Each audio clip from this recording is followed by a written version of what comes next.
Start. Good evening, everyone. Thank you for joining today's session. Today's session is all about the basics of mutual fund that helps to start your investment journey. So, I would like to warmly welcome Mr. Niranjan Subramanian to our website today, webinar today. He brings a wealth of experience to the table, having spent over 20 years in the financial services sector with renowned institutions such as ICIC Bank, HDFC Bank, ITM Business Group, or Tata Mutual Funds. He has conducted over 100 plus workshop on financial planning, guiding both mutual fund distributors and investors on their financial journeys. So we are privileged to have him share his insights with us. So with that, I will hand over to the sir.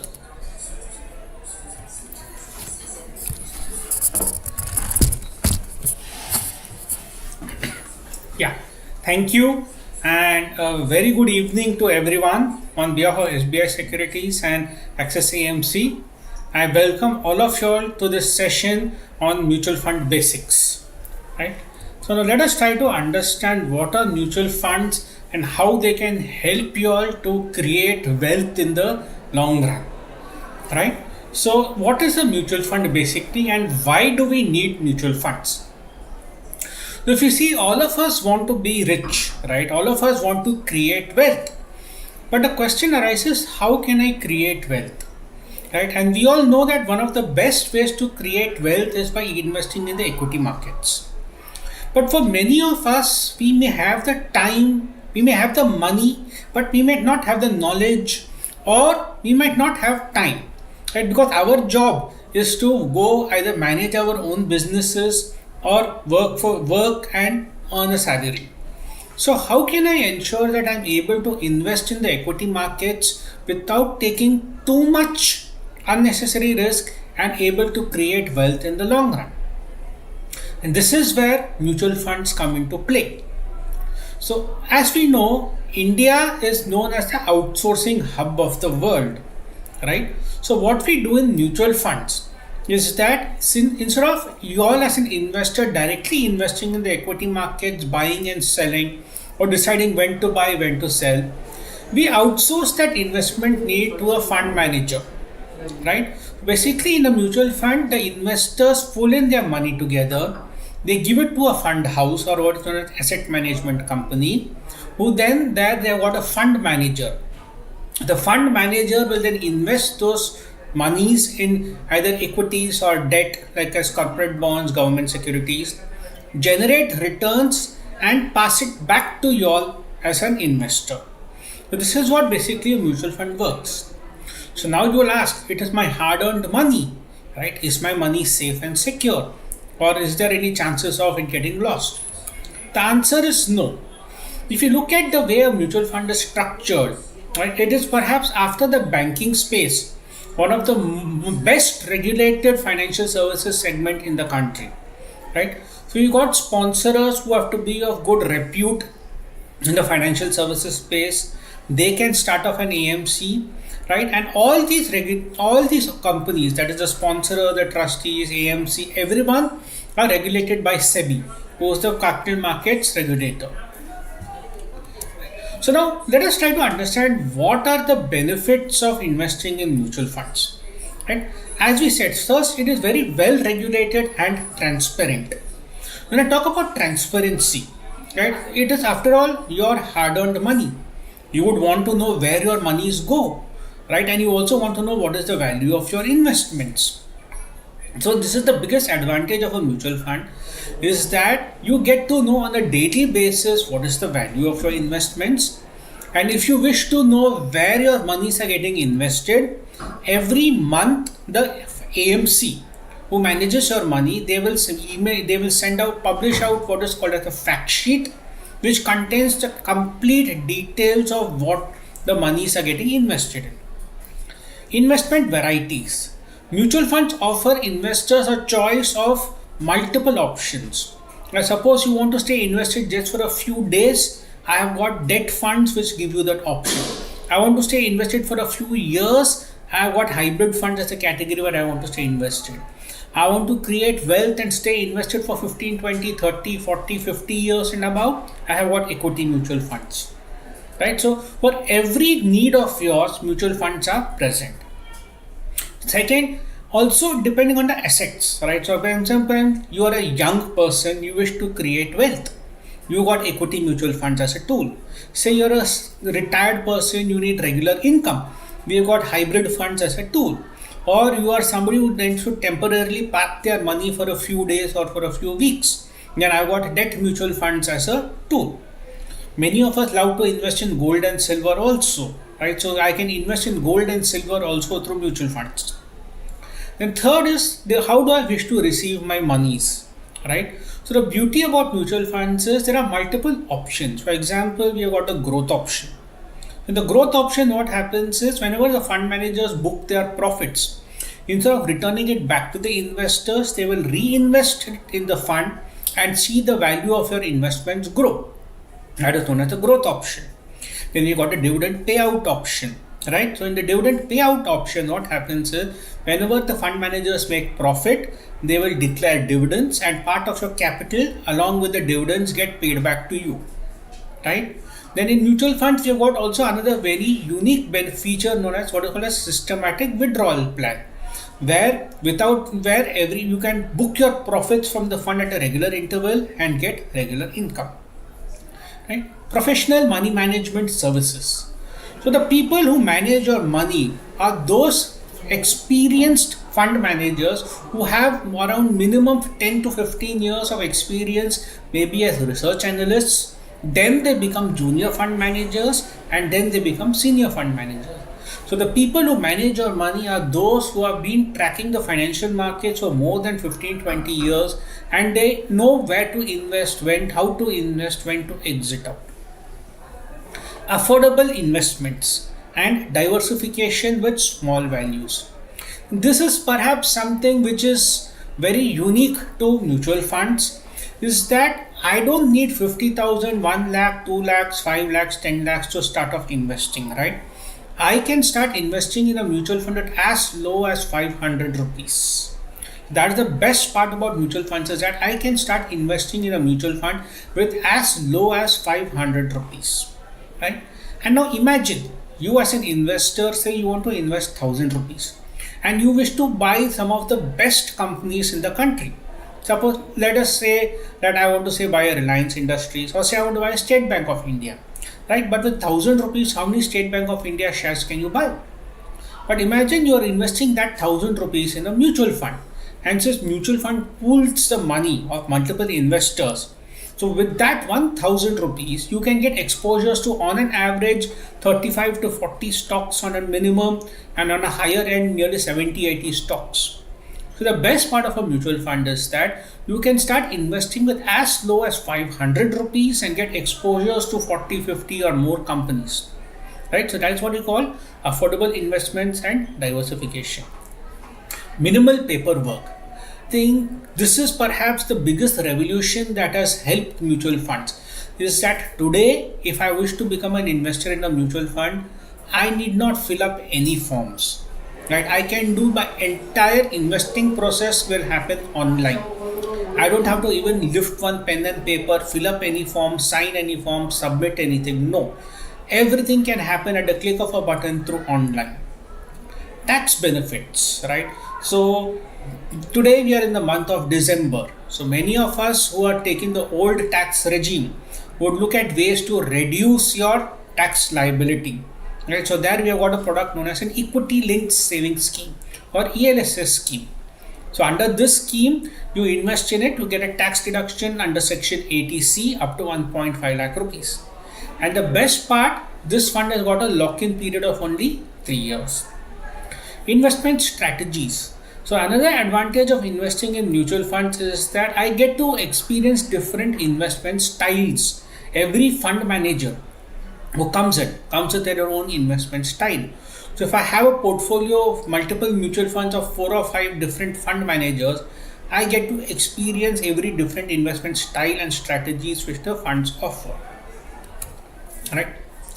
So now what are the different type of mutual funds?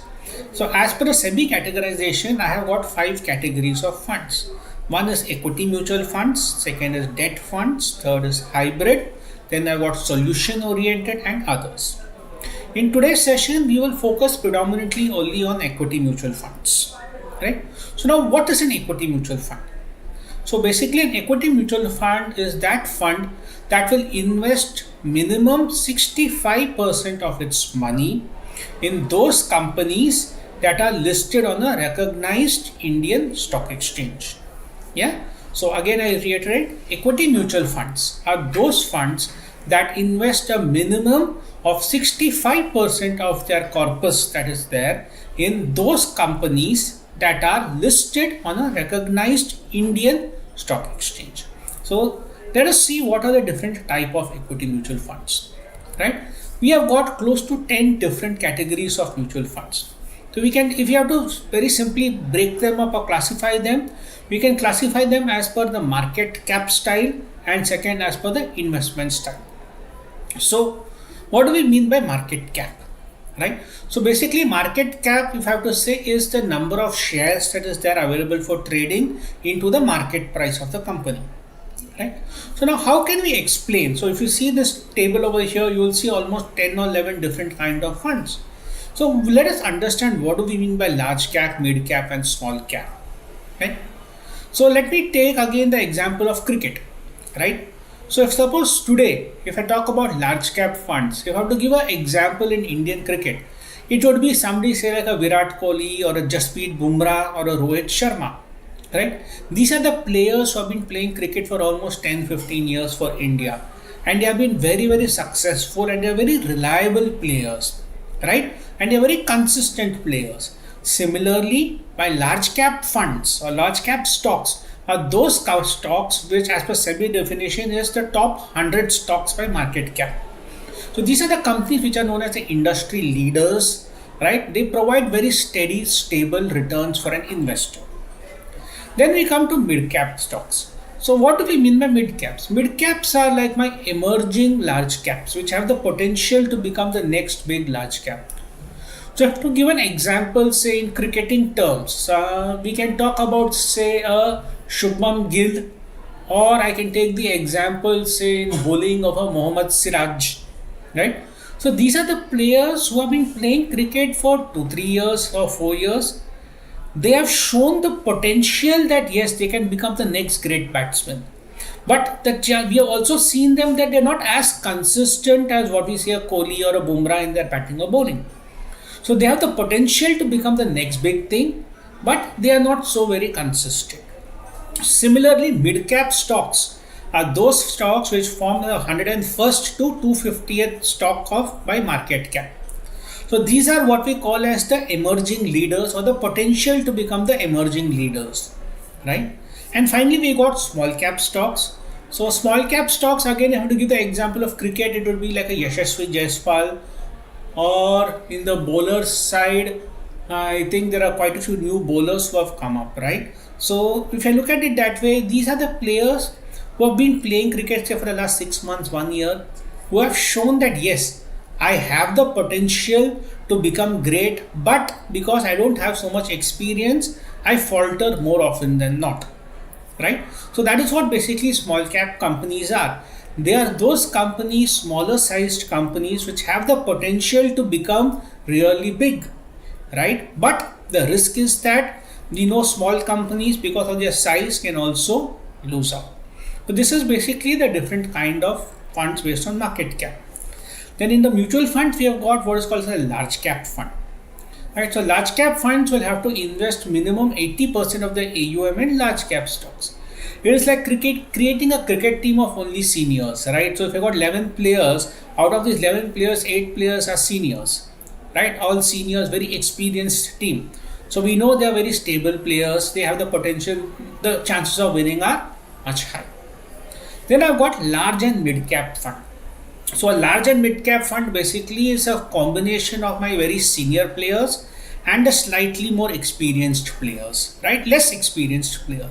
So I get the stability of the seniors and a bit of excitement of the emerging stars, right? Then mid caps, as I said, are basically your completely emerging stars, where it is something like your T20, right? So if you see your T20, What is in that? All your emerging players who are neither too young but not too experienced, right? It is like that. And small caps are like all your freshers. I pick up a team of 11 players who are the complete freshers but have shown potential to grow. That's what my small caps are. Then I've got a multi-cap fund.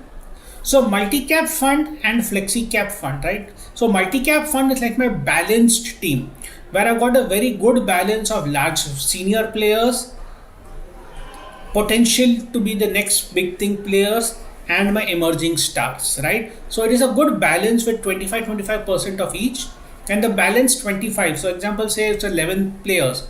I can say take 3 people who are very super seniors, 3 people who are mid experienced, 3 youngsters, so 9. So the balance 2 players, I can decide whom do I want. Do I want to go with the seniors or with the juniors or with the mid experienced, right? And then I come to flexi cap. So in a flexi cap fund, what is the difference between flexi cap and multi cap?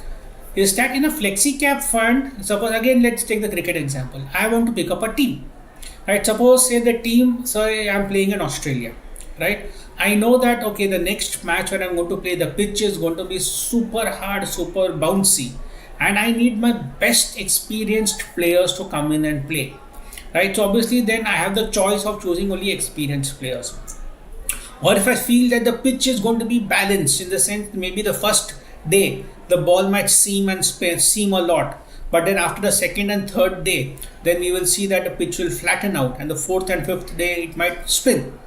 Then I can take a more balanced approach, right? Especially in the bowling department where I can have 3 fast bowlers, 2 spinners, right?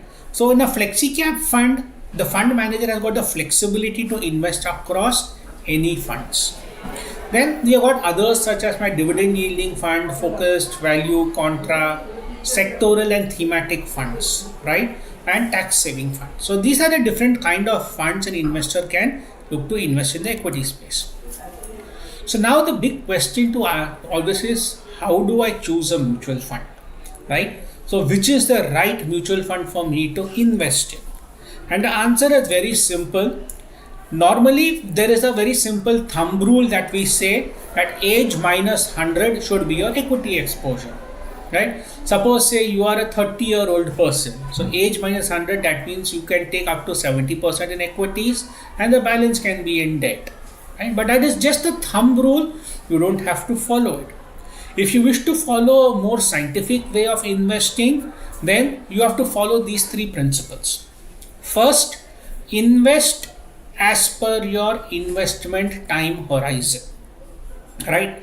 And as per your liquidity needs. So what do we mean by that?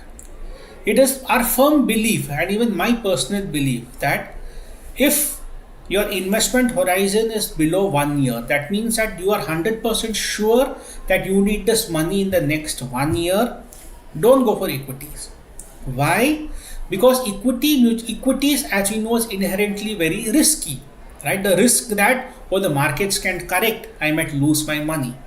That happens if you see in the last 6 months, 1 year, the markets can be volatile, right? But equities, suppose I stay invested for 5 years, 3 to 5 years and above, the risk of seeing losses in my overall portfolio reduces significantly. So this is a very simple philosophy to follow. If I know I need the money before 1 year, don't look at equities at all. Keep your money in debt. If I need the money between 1 to 3 years, there is a product known as a hybrid fund, which is a mix of equity and debt. Invest in that. Third, when do I invest in equity mutual funds? I should look at equity mutual funds only if I'm sure that the investment horizon, that I don't need this money for more than 3 years and above. Only then, ideally it would be 5 years and above. But if you are a risk taker, you can take risk, then you can look at 3 years and above. Then only invest in equities, right? If you invest in equities thinking I'll take the money out in 6 months, 1 year, there is a very high chance that you will get disappointed with losses. So this is a very simple philosophy to follow. Less than 1 year debt, 1 to 3 years hybrid, 3 years and above equity. And along with that, you will ask, sir, which equity fund should I invest in? For that, you need to understand what is your risk taking capacity. That is, get a risk profiler done, and find out what is your risk appetite, right? So this is what it is.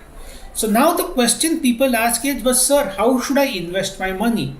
Do I put all my money in one shot, or do I invest my money over a period of time? Right? I'm sure you will go to get this question coming in the month of April. Once you start getting your appraisals and your bonuses come, you will get a lump sum money. You will ask, what do I do with this money? Right? Or do I invest this money over a period of time through what is known as a systematic investment plan? Normally, we always recommend, as in equity markets are very, very volatile, and many of us, we fear this volatility. We fear that, oh, what if the market corrects, my investments become a loss? So that is why we said never put all your money in one shot, spread it over a period of time. And this is where this concept of a systematic investment plan, or an SIP, has come up. So what is SIP, right? SIP is something, you have to give a banking example, like your recurring deposit, right? What do we do in a RD? In a RD, we say that every month from a bank account, we instruct the bank to debit certain amount and credit it to the RD, right? Similarly, in an SIP, or a systematic investment plan, the investor authorizes the AMC that on a fixed date, debit a fixed amount of money from my account and invest it into the mutual fund, right? See, the most beautiful part of an SIP is, I can start an SIP with as low as 500 rupees. I don't need to commit 50,000, 1, 2, 3 lakh rupees, right?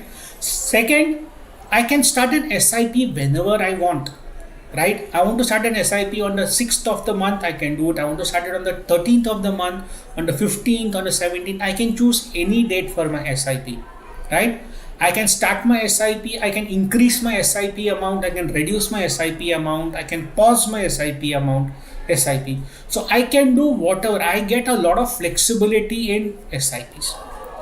And second reason why SIPs are helpful is, many of us are salaried class, right? Or even if your businesses, we normally take the money out from the business, or we get salary only once a month, right? We get salary only once a month, but we have regular expenses to meet.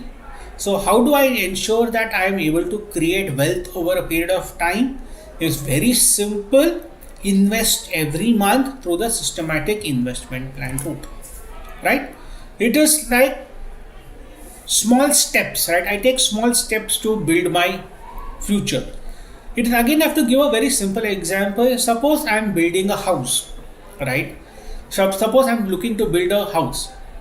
The builder says that, okay, the land is ready, I will take 3 years to build a house. You will wonder, you will say, okay, 3 years are done, you will say, okay. Now you give him the money. After 1 year, you will see that the builder has only built the plinth, right? Or he just laid the foundation. They will ask him, boss, you told in 3 years, but now you have not even started construction, you only laid the foundation. How will you build it in 2 years? So what will the builder say? Sir or ma'am, the most important part of the building is my foundation. If I build a very strong foundation, only then I can build my house, which will be a very strong house. Similarly, wealth creation means you need to build your corpus, take time. It is like building a house, right? So that is what is systematic investment plans are, right? See, this is what we say. See, many a times as investors, we fear, oh, what happens if the market corrects? Won't I lose money? But if I look at it the other way, say today, I am doing an investment, say the SI net value of my investment says 10 rupees, which I'm investing in, right? So now the market comes down and my value comes to 9 rupees 50 paisa. So what is going to happen if you look at this table? Initially I was getting only 10 units, right? But now I'm getting more units. So basically, what is the logic of a SIP? In a markets, when they are going up, positive bull market run, my existing investments are giving me higher returns, and the newer investments also getting invested. But when the markets correct, yes, my existing investments might showing me lower returns or losses, but my new investments that I'm making, I am making it at a lower value, right? So when the markets recover, I will be able to get benefit of investing at a lower levels, So that is what SIP is. And the beauty of SIPs is that with small amounts of money, I can create wealth.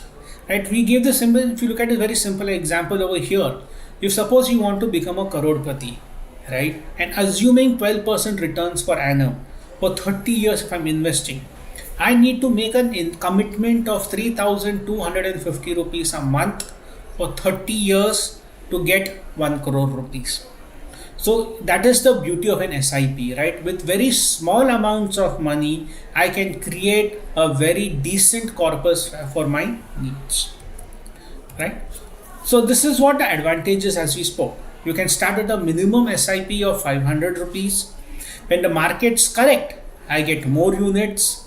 I have the flexibility to choose the frequency of my investments and the date of my investments.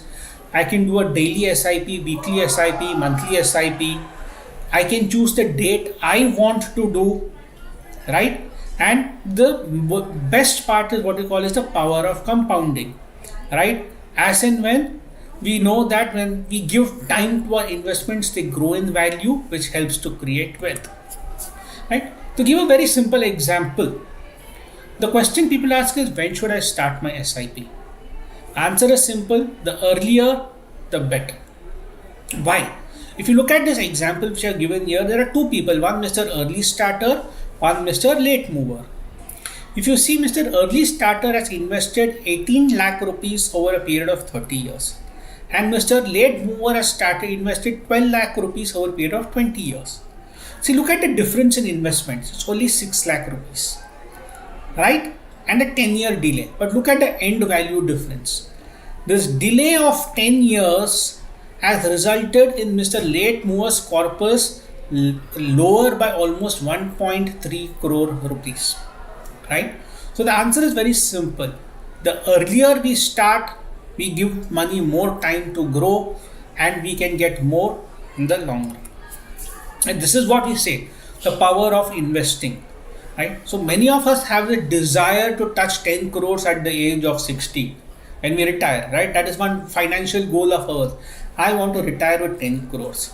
So how do I achieve this 10 crores? Suppose say you're a 25-year-old person just starting off his career. By investing 15,000 rupees every month, you can get 10 crores till the age of 60.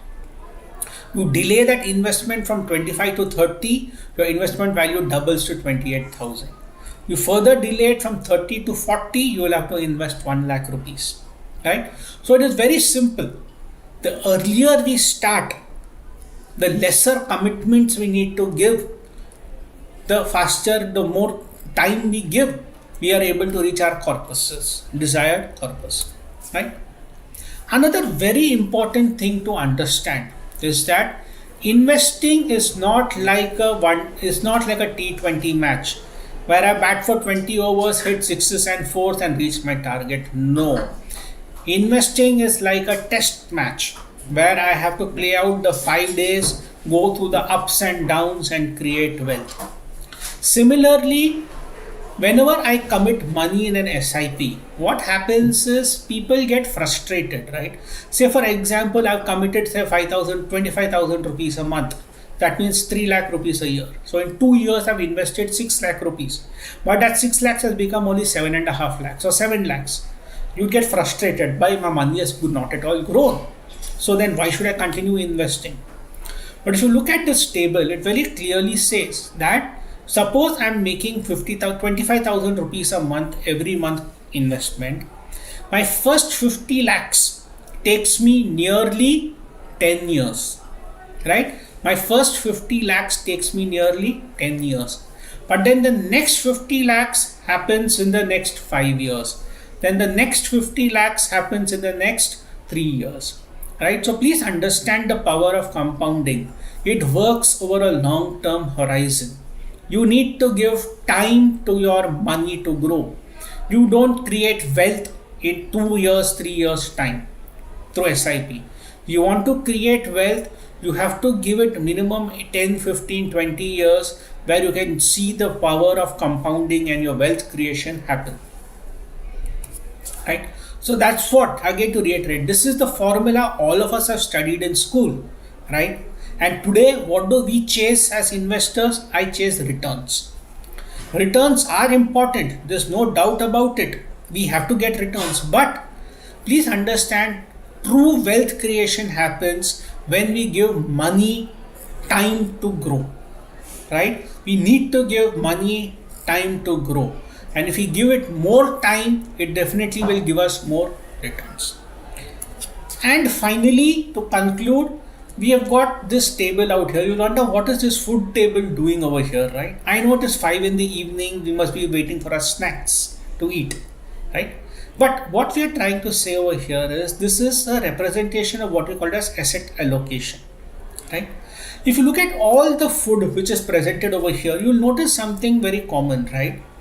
All the food that is there, this thali system, has got proteins in it, has got carbohydrates in it, has got fats in it, it has got minerals in it, right? And that is what your dietitian says, right? Whenever you eat food, you must have a healthy mix of fat, proteins, starches, carbohydrates, and vitamins and minerals, right?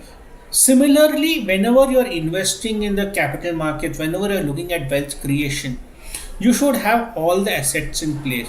You should have equities for wealth creation, you should have debt for safety, you should have gold and silver also, right? So when you have this combination of asset classes, the best part is that whenever any asset class does not perform, you got other asset classes performing, right? So that's why we say don't put all your eggs in one basket.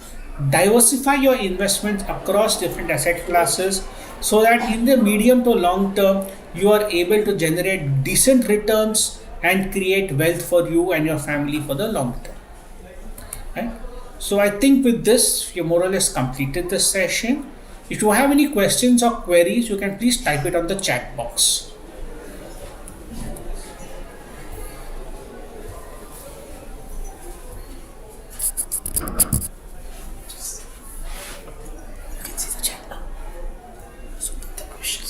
Yeah. So we are having a few questions come up on the chat box. So I'm interested in investing on a 5-year plan. Advise me which one is better for me. I'm investing for the first time. So, sir, ma'am, if I'm assuming that your investment horizon is 5 years, right? You need the money after 5 years. I would look at, as I said, maybe a hybrid fund or an aggressive hybrid fund or a large cap fund where you can keep your money for 4-5 years and take it out, right? So Pratik has asked a question, is it the right time to invest? Markets are down from all-time high. And how much should I invest in mutual funds? I'm a first-time investor. So Pratik, see what happens is, as I've said before, when you're investing in equity mutual funds, you should keep a minimum 3 to 5 year investment horizon. Then any time is the right time to invest, right? Any time is the right time to invest. Provided in equities, you keep a minimum 3 to 5 year investment horizon. Don't time the market. See, today the markets are correcting. Suddenly the markets will go up and you will learn, oh, the markets have gone up. I have lost this opportunity, right? So please do not time the market, but give time to your money. And how much should one invest? See, Pratik, the thumb rule of savings say that you must save and invest a minimum of 25 to 30% if possible. Lowest is 20 of your salary or net income in investments, right? So if you're earning 100 rupees, minimum 20 rupees you should be able to invest and save. Anything more than that is a definite additional bonus, right? Is lump sum better than SIP?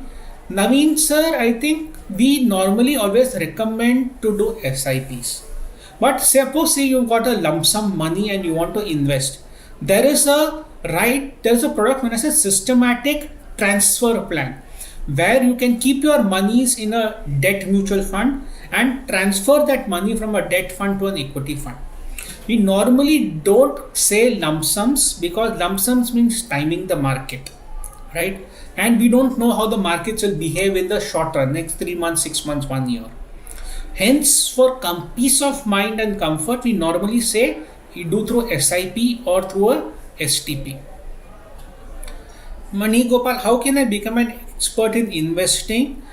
Money for that you start investing, and you got a lot of books you can read also, right? There are a lot of very helpful books which you can read on the investing world to get you understand how to do investing. What is the right place? Yeah. Okay, so I've got 4-5 lakhs in hand. What would be suggest for a medium risk for 5-6 years? So since you've told you're a medium risk taker and you got a 5-6 year investment horizon, I would say a large cap fund or an aggressive hybrid fund would be a decent investment for you, assuming that you're a medium risk taker. Right, so why are some AMCs restriction in lump sum in schemes, small cap funds? So that what happens is, if you see in the last 3 years, small caps have given very phenomenal returns, and because of that, their fund sizes have also gone up, right? See, 4 years ago, maybe an fund average small cap fund would be 2, 3, 4 thousand crores AUM, but today many AMCs have got 30, 40 thousand crore AUM. The thing in small caps is that, see, small caps is many small cap stocks are relatively illiquid in nature, right? Now suppose say I got a 40,000 crore AUM and I want to get a 5% exposure in one small cap stock. That is going to be a huge sum, right? And I will not be very easily able to buy and sell. So that is why many AMCs who have got very big sized of their funds, they have placed restrictions on lump sums and small caps.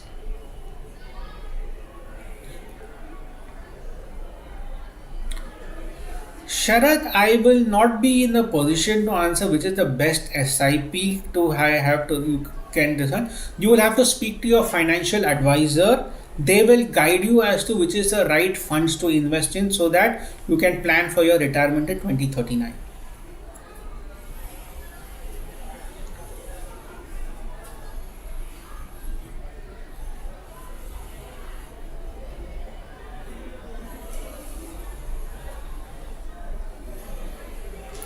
So if there are no more questions, then we can end the session.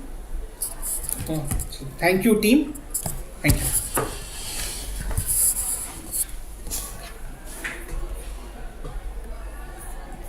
So thank you so much, sir. On behalf of SBI Cap Securities, I would like to extend our sincere gratitude to Niranjan sir for the insightful guidance. Their expertise on the mutual fund investment was truly valuable. In upcoming webinar, we will go through how to start MF mutual fund SIP investment with our SBI Securities mobile application. So you can subscribe to our YouTube and Telegram channel for more updates. So that's all from our side. Thank you for joining us. Happy investing. Thank you.